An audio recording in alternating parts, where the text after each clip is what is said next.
Magandang araw mga kapreni, happy Saturday po sa ating lahat. Isang araw na kaganapan na naman bilang isang nanay kung saan sa bahay lamang maghapon. Bagong araw na kung saan yung mga gawain ay paulit-ulit lang ba, ganyan talaga kapag nanay na. Mga alas 5 na pala ito ng umaga at kasalukuyan kong hinuhugasan itong kawali namin na paulit-ulit pinaglulutuan ba. Charis!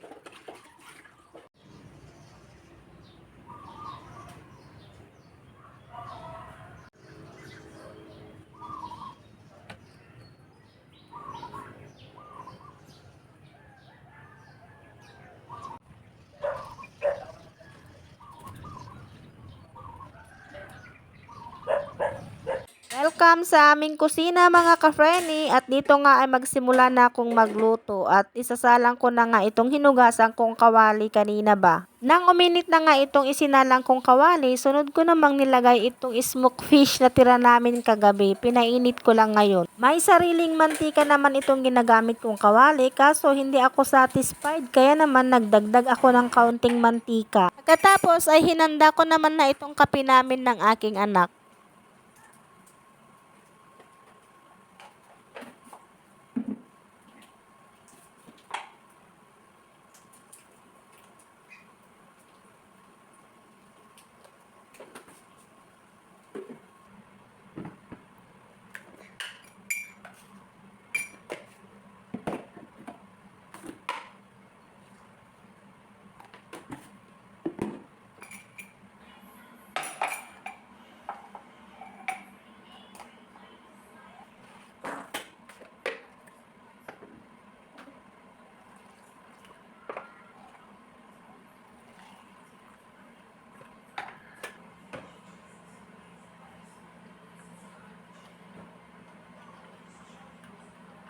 Saktong nakapagtimpla na ako ng kape namin ng aking anak, muli kong binalikan yung aking pinapainit na smoked fish at baka nasunog na. Mabuti na lamang at hindi pa ito nasunog ba. Dahil nga sa painit lamang itong smoked fish na ito, kaya naman alalay lang yung apoy niya kanina nang uminit na itong kawali. Dahil mainit na nga itong smoked fish na ito, kaya naman isa-isa ko na silang hinango sa kahirapan ba. Nang may hango ko na sa kahirapan itong mga tinapa ay agad ko namang nilagyan ng mainit na kanin itong aking pinagpainitan. Dahil masarap magsinangag sa mga pinagprituhan ng tinapa, mga daing ba, lalo na sa umaga.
Nagpiksa tatin yung kambit, ang damaman na ito.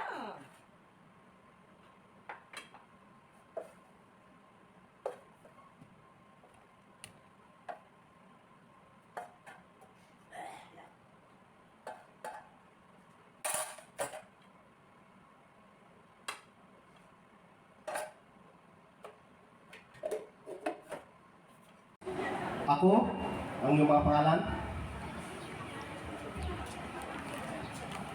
nahalal bilang sa katungkulan. Araw ng Sabado ngayon at ngayon sila nagsimulang maghukay dyan para sa gagawing bakod. Pero inuna pa nilang hukayin itong ugat ng kahoy na ito para tanggalin nila. Ayan. Nahukay na nila kasi kaninang umaga pa sila nagsimula, mga alas 7. Ayan. At mamaya itutuloy nila umuwi lang sila at kumain ng pananghalian ba. Ayan oh.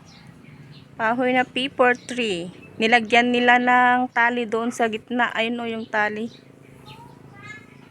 Yun.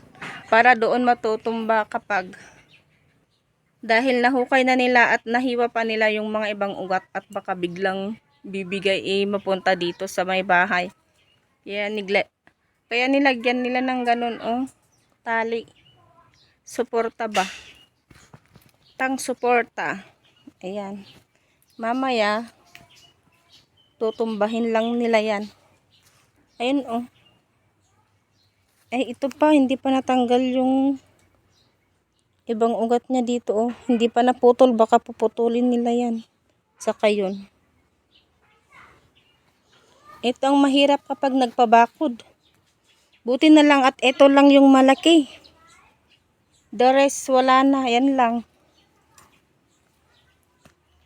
Yan, malinis na dyan. May mga kahoy dyan pero hindi matatamaan ng pabakod ba. Yan, hanggang doon. Ito lang talaga ang problema.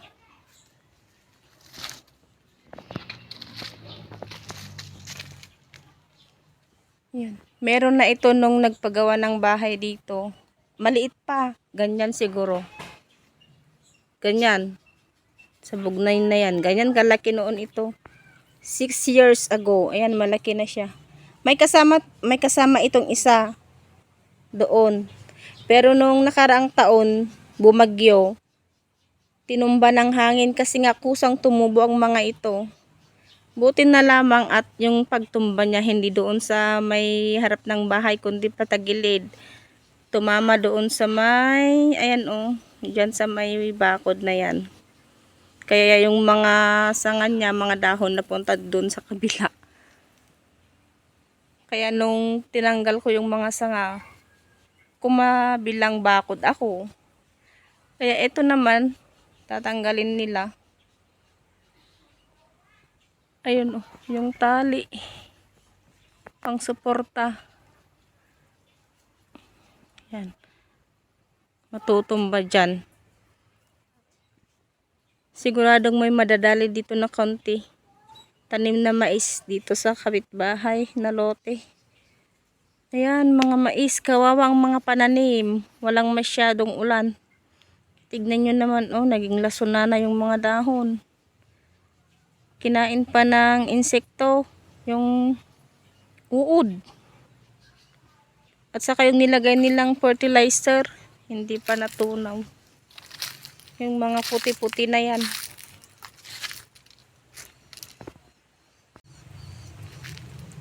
Ayan. May nakalakay dito, ipil-ipil.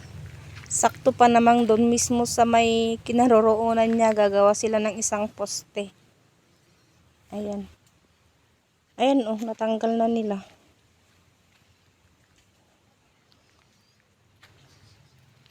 Kaya yung nilagay nilang, anong tawag dito? Ito oh, yung pang line nila. Pang sukat. Ito oh. Pang sukat nila. Tinanggal muna nila kasi nga doon mismo sa malalagyan ng poste, saktong-sakto dun sa puno ng ipil-ipil na natanggal nila. Ayan. Hanggang doon ang bakod. Hanggang dito. Bunga ng bugnay. Mix. Gusto niya ng bugnay. Ayan o, bugnay. Violet, red, pink. Mix yung pagkakahinog. Yan, bugnay. Kaya itong ginagawa ko, tinigil ko muna. Ayan, ganyan kalawak na yung natanggal ko. Hanggang dito yan oh. Iniwan ko muna kasi nga Sabado ngayon, pa-meeting sa school. Itanghali na nang matapos. Alas 11, ay alas 10. Ayun. Ganyan na kalawak yung tambakan. Yan. Magandang hapon mga ka-frenny. Salukuyang naglilinis ng bugnay. Ito yung ginagawang wine. Ayan o, bugnay. Ayan.